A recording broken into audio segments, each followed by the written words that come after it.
Recording is on. Wonderful. Thank you so much, Kurt. And everyone, and I guess you could hear me because you answered me, but thank you everybody for joining us today.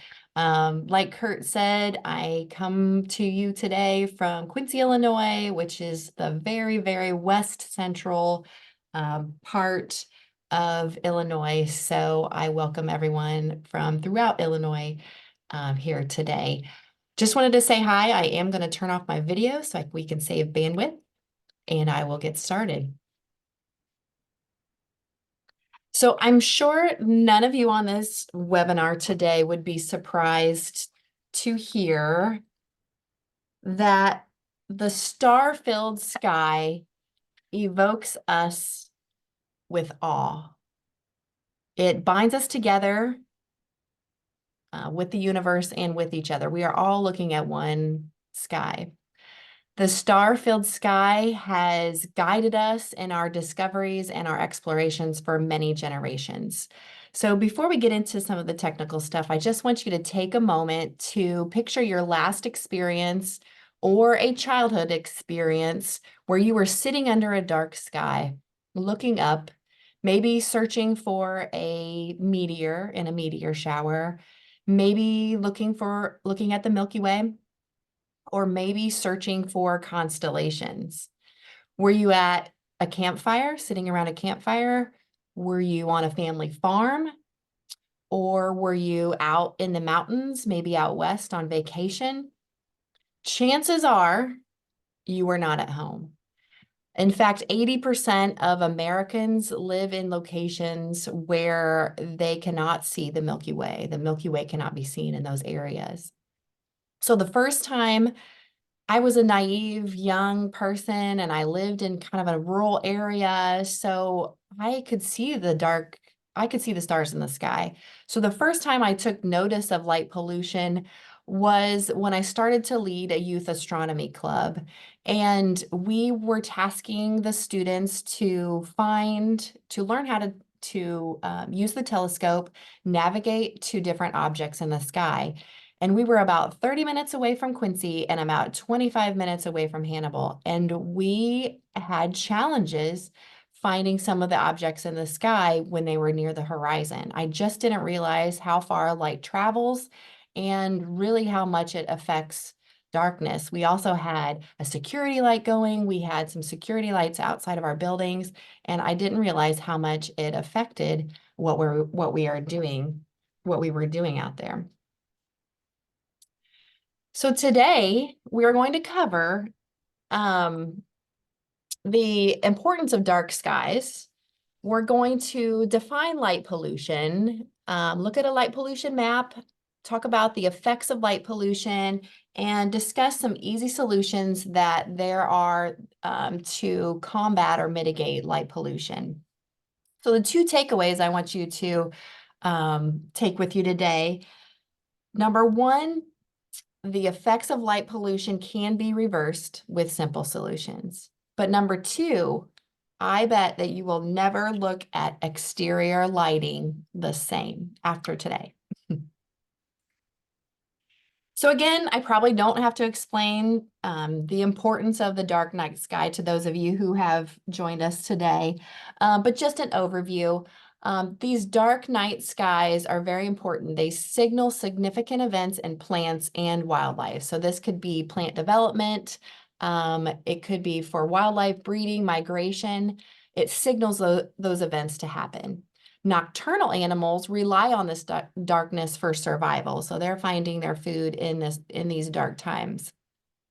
For humans, a dark night sky improves our sleep quality and reduces the risk of different diseases. So if we interrupt our circadian rhythm, our day-night rhythm, that increases our risk for illnesses like obesity, sleep disorders, diabetes, mental health issues, for us as humans. Dark night skies also reduce glare for drivers and for those of us walking. And last, but definitely not least, the dark night skies provide better views of the stars. So I wanted to show you this graphic here that shows the different divisions of a night sky. So this shows the Bortle scale, where the sky is divided into different classes. And on the right-hand side, you can see an excellent dark sky. That's a class 1 sky according to the Bortle scale. And the Bortle scale was developed about 20 years ago to help amateur astronomers um, find out what objects they might be able to see in the night sky. And so they classified different skies to show what could be seen. So class 1 skies on the right-hand side are areas where you can see the Milky Way very easily, the fine details of the Milky Way. You can see the Pinwheel Galaxy or M33, the Triangulum Galaxy. It is an obvious object in the sky if you have a class 1 night sky. In Illinois, we do not have any class 1 night skies. Jumping over to class 5 in the middle, a suburban sky, the Milky Way is going to appear washed out. It also, you can see light pollution domes over lighted areas in a class 5 sky. And then jumping over to a class 9 sky, the inner city sky, those are areas where the Milky Way is not visible at all. The entire night sky has a bright glow. So that's how we kind of categorize our dark night skies. So light pollution is, well, what is light pollution? There are many definitions. It's been written about, light pollution has been written about for decades, mostly in the realm of astronomical views, how it affects astronomical views for astronomers. But a few different definitions out there in the literature occur. So the Dark Sky International Organization is a not-for-profit organization. They're a real leading advocate in light pollution mitigation and responsible lighting. But they define light pollution as the human-made alteration of outdoor light levels from those occurring naturally. If we flip over to the UN, the United Nations, they refer to light pollution as the artificial light that alters the natural patterns of light and dark in ecosystems. And another definition comes from research. They just define it as when artificial outdoor lighting becomes inefficient, annoying, and unnecessary. So here are a few considerations I want you to just to keep in mind as you're listening today.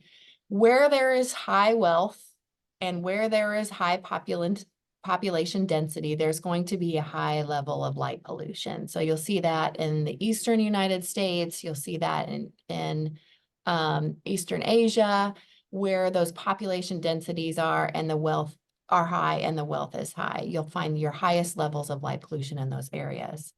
Now, 99% of us in the United States live under a light polluted sky. So there is some type of light pollution basically for all of us living in the United States. 99% of the outdoor lighting is wasted and only 1% of that is useful. And last, which provides, that 99% is wasted, that provides a lot of, it provides opportunities for us to change our outdoor lighting.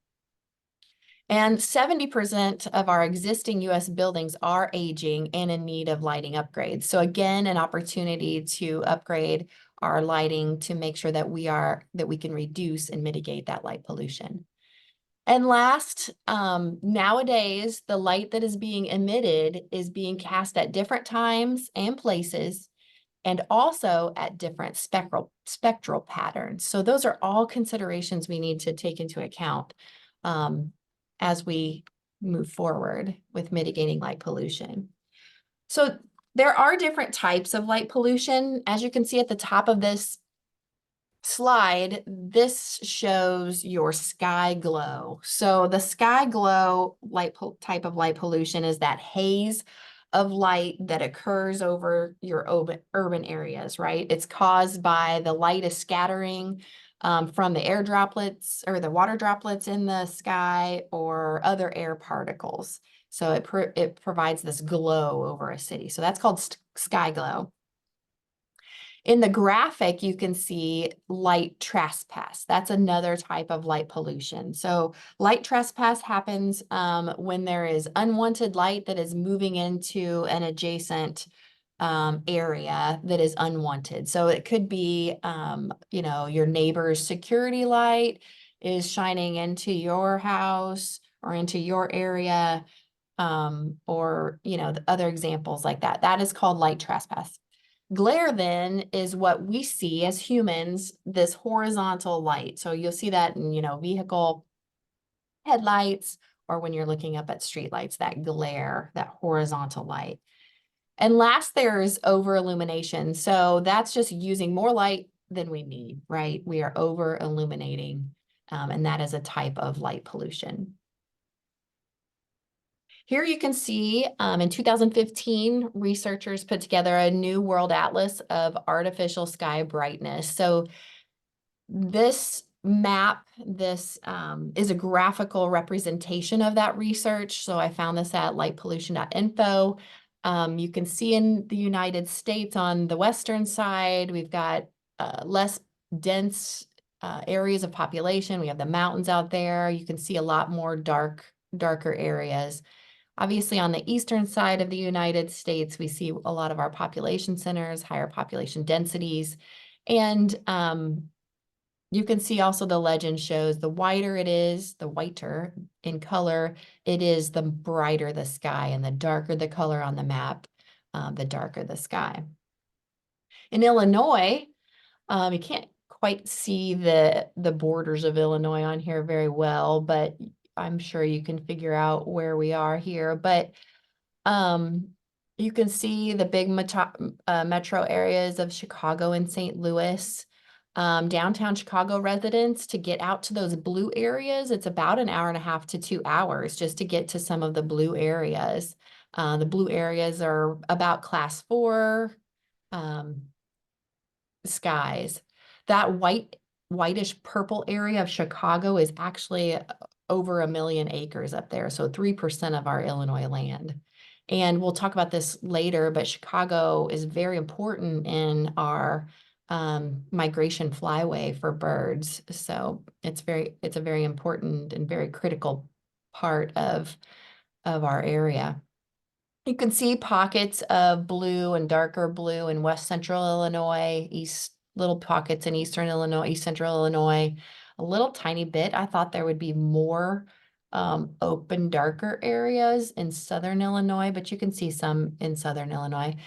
The darkest skies that we can find in Illinois are a class 3 on that Bortle scale.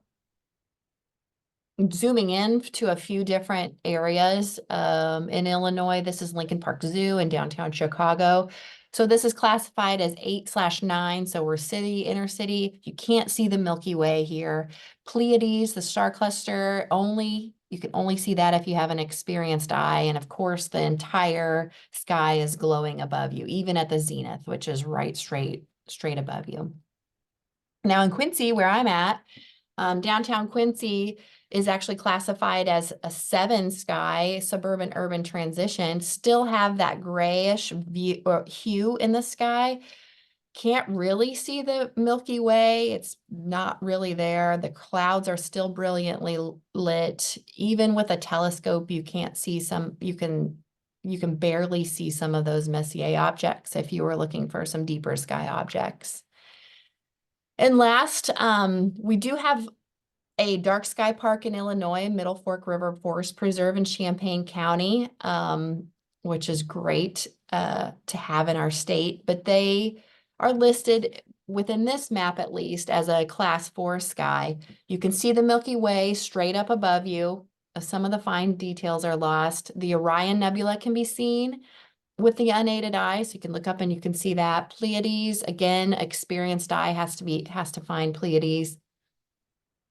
And then the clouds are faintly illuminated just from neighboring towns, except straight up above you. You still have a dark sky straight up above you.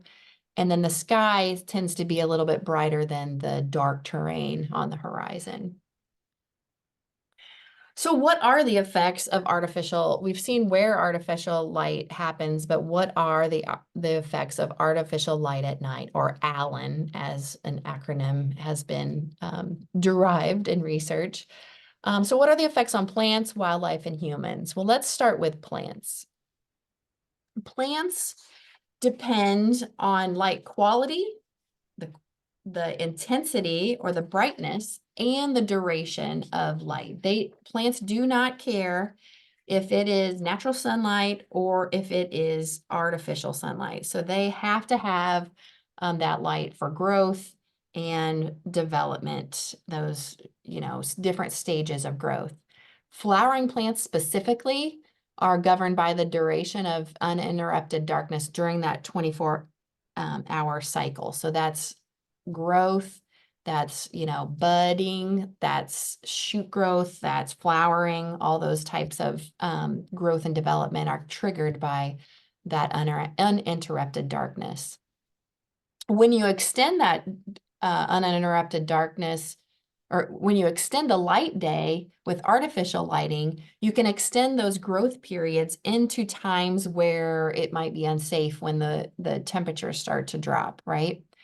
And we'll see that in pictures here in the next slide.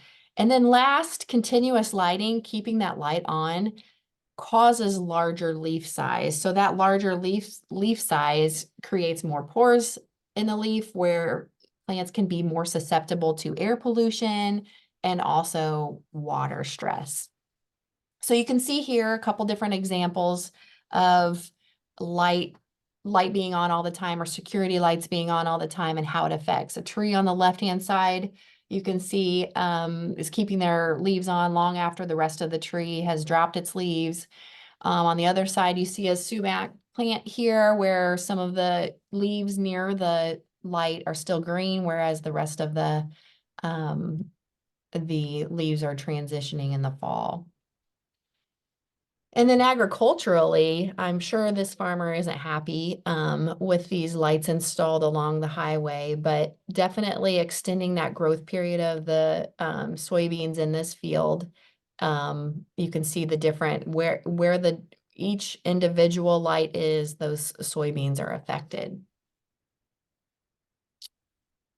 Switching over to wildlife. So the effects of artificial light at night on wildlife, and specifically mammals. So wildlife behavior changes as a response to longer light periods in many different ways. And some of those ways could be the changes in predation, the ability to find prey. They might be able to see prey better, which affects the prey populations. But then for prey, that artificial light at night, extending that light period, doesn't allow them for camouflage. So they can't hide from their predators. They can't escape from their predators. Behavior is also changed in their reproduction and finding mates. Insects can, it affects their finding of nectar plants. And then if you think about diurnal species and nocturnal species, when you're extending that daytime, those diurnal species are expending more energy, right? They're continue to search for food even during those times when nocturnal species would start their active times. So they're starting to compete with each other. They're not in those separate niches now. They're starting to compete with each other instead of complementing each other. So that is, obviously a huge change. So I came across this study actually done in Chicago, and they were looking at the behavior of mammals in relation to the levels of lighting. So first, they found in the lab and in the field a certain light level where it starts to change the behavior of the critters.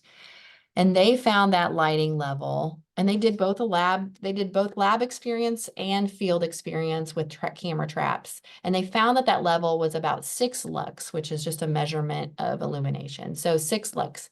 With that data, then they overlaid it on top of the city of Chicago. And they were looking at the green spaces in the city of Chicago, and are they dark enough or are they lit up too much where they are changing the behavior of mammals? And what they found was 36% of the green spaces in Chicago were actually above that lighting level. So behavior changes in mammals could be affected because some of those green space lighting levels were too high. So this just shows that we need to pay careful attention even when we're putting in green space areas where we think is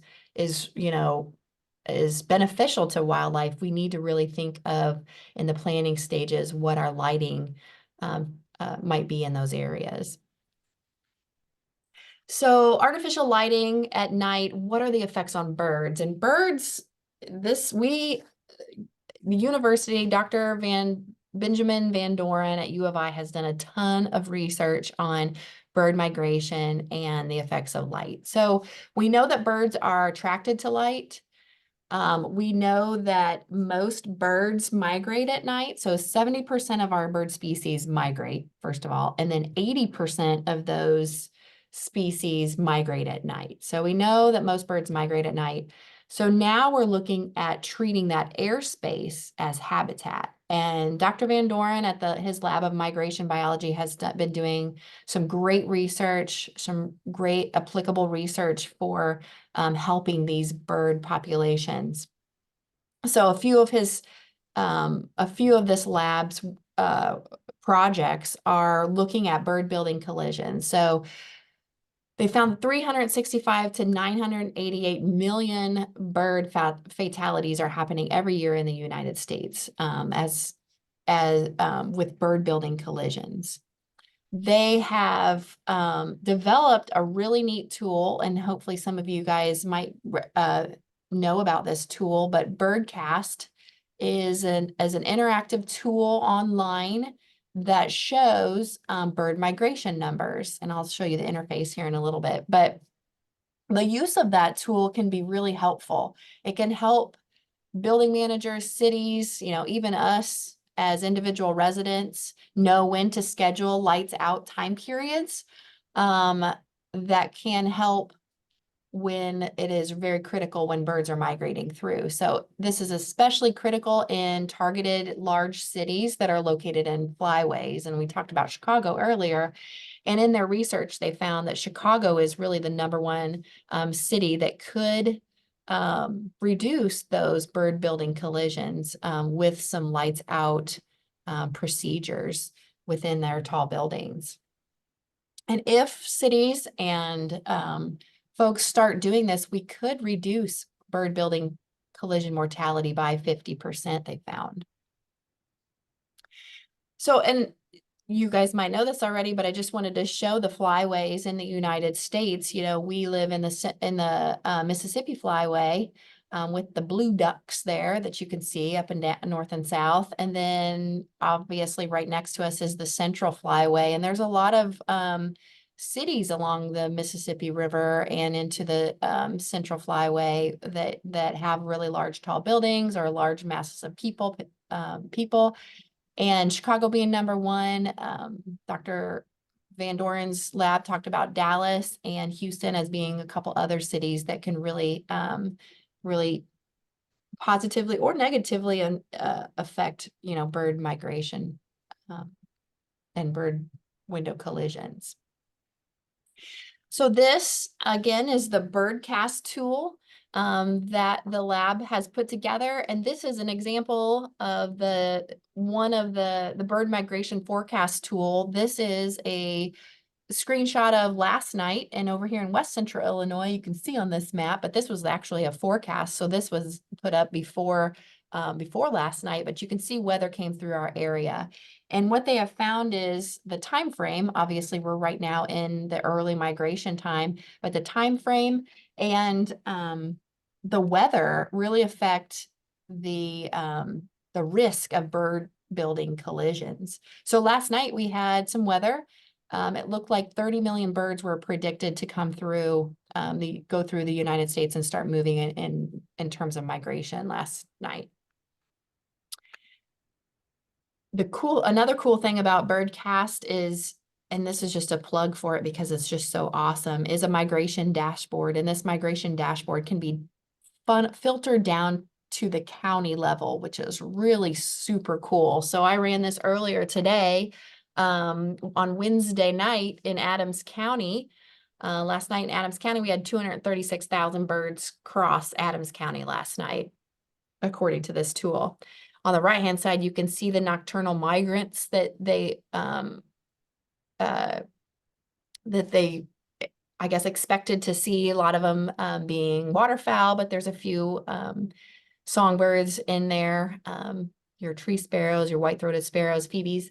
But anyway, this tool is really neat. Birdcast.info is the website for that. But again, really applicable to mitigating or helping reduce the bird window collision numbers.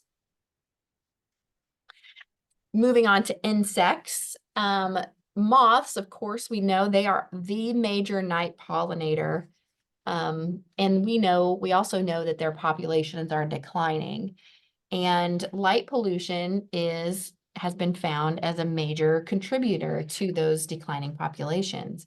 And we know that when moth populations are declining, that is affecting the organisms who feed on moths. It is also affecting those plants that are pollinated by moths. So it goes further than just the effects directly on the moth.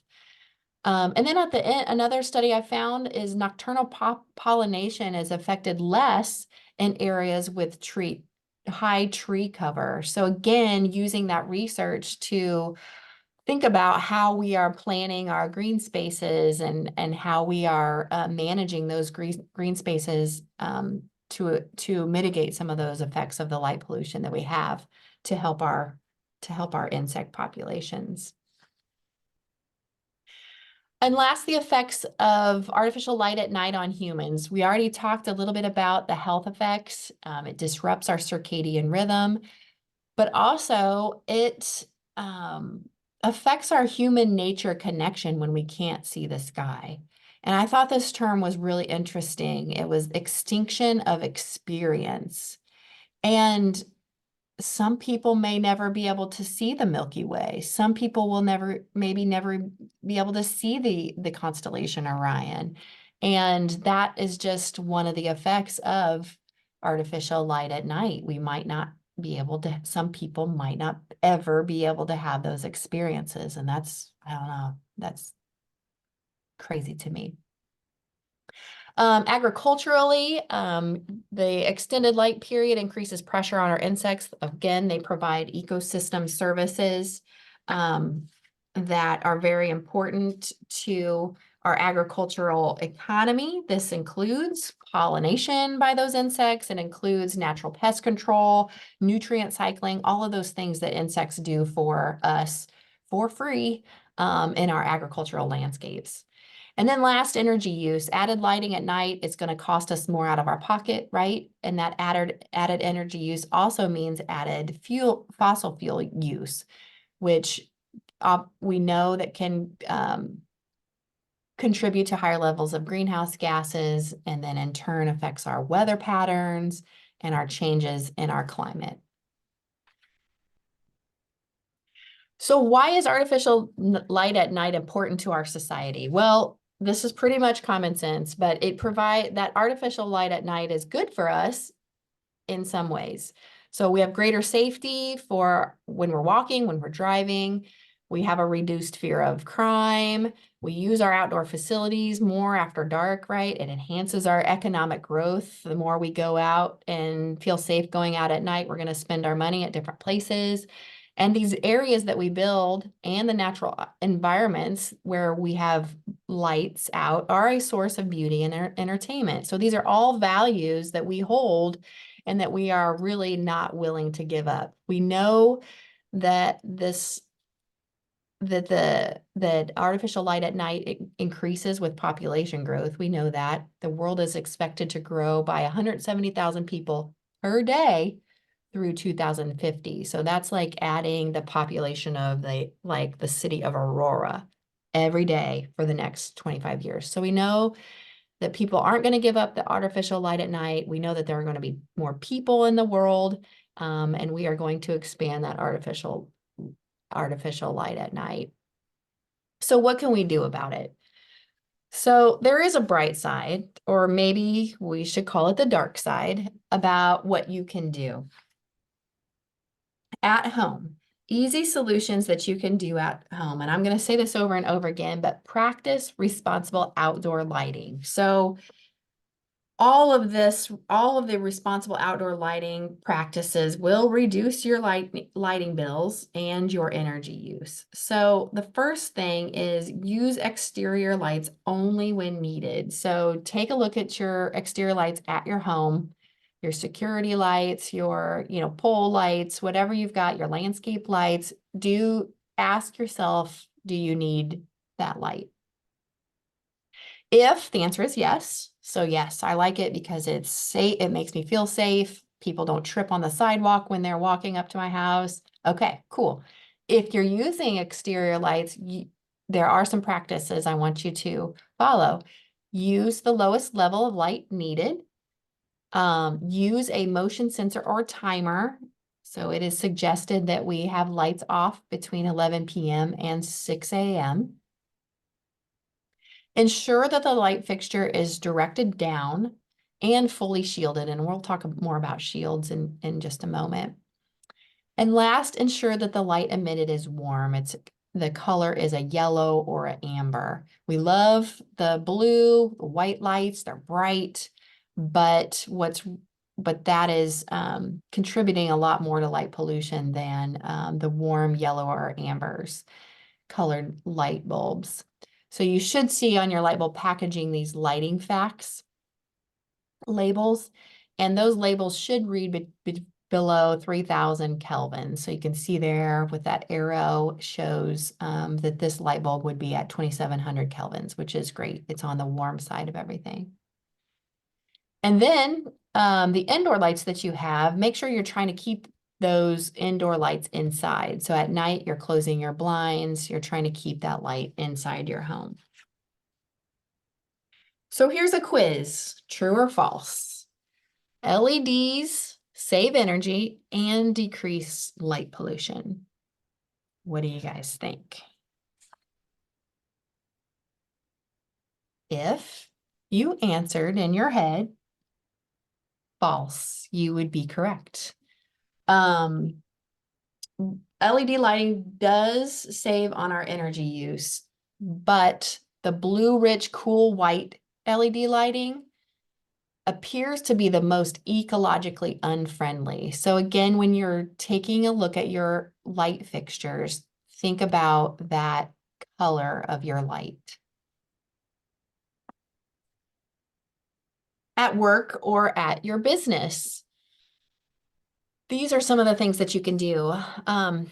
If you're in a place where you have influence over the lighting policies, or even if you're not, ask the questions, does your work or business have lighting policies? Are there policies in place, as far as when the timing of the lights, the location of the lights, when they're shut off, the types of light fixtures? Do you have lighting policies and procedures in place at your work or your business? If you own a business, also, you are the decision maker, right, in the light fixtures that you have at your place of business.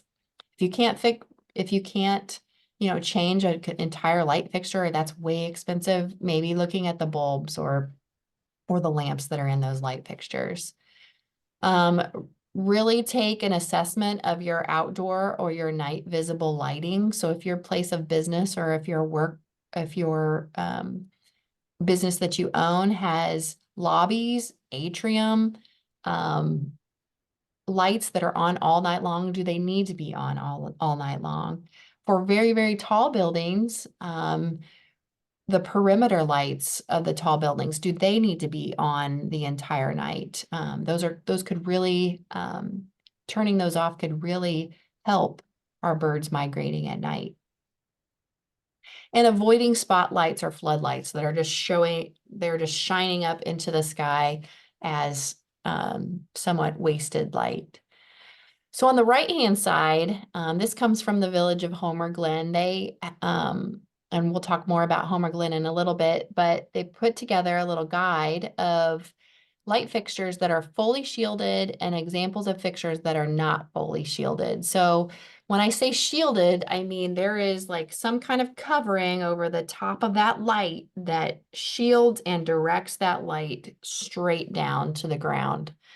So you can see the examples at the top. Those are all fully shielded and looking or pointing straight down. Bottom area shows lights that are only partially shielded or not at all even shielded. So those are great guidelines in when you are choosing your light fixtures. So here's an example of shielding and non-shielding. This example here, and I have them in my own little village where my kiddos go to school, but this is an example of an unshielded, fully unshielded light fixture along the street. Now, what you may or may not be able to see is there is a man standing underneath that light. And most of the time, the purpose of these lights are for safety and security, right? But when you have an unshielded light, that light is just producing lots of glare and lots of light that's just going straight up into the atmosphere. And you're not seeing what you think or what you want to be seeing is types of things that are underneath those lights, right? Maybe any security issues that are under those lights, tripping hazards, things like that, that might be underneath those lights. Now on this particular photo, you can see that these are fully shielded lights. They're pointing straight down and you can see the person standing at the base of those lights. Again, safety, security, you can see anything that's underneath there that you might be tripping on, the curb or anything else. So again, just an example to illustrate the importance of those shields. So again, we're talking about at work or your place of business. So a while back took these photos. Again, you'll never look at exterior lighting or light poles ever the same ever again. But I went around my town and looked at different lighting fixtures that were at commercial parking lots. So the decision makers were the actual businesses in this area. So you can see different types. Looks like LED lights maybe, and then some older versions of lights. So each of these tell me whether or not they are shielded or fully shielded. Well, we've got the first one in the upper left-hand corner. Yes, this one is fully shielded. It's pointed downward. The next one, yes. I think that area, that white thing is some other type of device, but the lights are the flat lights that are pointing out to the horizontally, and those are shining straight down. Those are fully shielded. The bottom row, we've got, yes, a good fully shielded light, although these are very old and probably not very energy efficient, but they are fully shielded. And then what do you think about this last one? We're going to say no go on this last one. So these are only partially shielded. Again, shielding is one factor, but also the number of lights is another factor. Do you need that many lights? Again, do you need them on the entire night? Can you place a timer on these lights and turn them on or turn them off after 11 o'clock? Now switching over to in your community. So advocating in your community could be something that you could do to limit light pollution. So at the state level, there are a couple different resolutions that could help you make your case. 2010, the Illinois House adopted a resolution that supports the improvement of outdoor lighting practices in the state and encourages municipalities and the state agencies to do so. And then last year in 2023, another resolution adopted in the Senate requests that local governments in Illinois abide by the International Dark Sky Association, that not-for-profit that I talked about earlier, it recommends them to abide by those guidelines and the lighting principles that would mitigate the effects. So we have a couple different legislative resolutions at the state level. And then at the local level, Homer Glen, Illinois is a leader in the communities of Illinois in practicing responsible outdoor lighting. In 2007, they adopted an outdoor lighting ordinance, and then in 2011, they became the world's third certified international dark sky community. So there's pretty rigorous parameters that they have to meet, and that includes things like requiring light fixtures of a certain level, ensuring that you have lighting zones around around their city. It requires them to produce different construction projects where entities have used responsible outdoor lighting, requires that the city uses all appropriate light fixtures outside. It requires, you know, I guess, acknowledgement from other organizations too around the local level. So Homer Glen has really been a leading level. So they are a community that you can look toward as a good example. So again, in your community, practicing that responsible lighting, we talked about unacceptable unshielded to being the very, very best. Outdoor lighting is fully shielded with a timer or a motion sensor. Again, more community, street, and intersection. So these lights are those where the decision makers were the local municipality, okay? So the other light fixtures that I showed you were part of businesses and parking lots. This is part of intersections or street lights. So the top one on the top left, this is a major no-no. So those are the ones like in that example where the guy was standing underneath there and we couldn't see him. The second one here, again, this is only partially shielded. We've got an LED light where it is fully shielded, but what color is it is another question to ask. And then down here on the lower right, we've got another partially shielded light fixture. And I gave an example here. Look to your community as to who makes the decisions in your community about the streetlights. And in the city of Quincy, there is a committee of a couple of aldermen. So contact the aldermen, write them a letter, make a phone call to them, and ask them about, and start talking to them about the different streetlights, because the benefits to them, you know, could be more than they might not even realize that light pollution is even a thing whatsoever. So, you know, ask them about what they know about it. Tell them that they can achieve some energy savings. That shielded lights are safer, as we saw with the man standing underneath the light.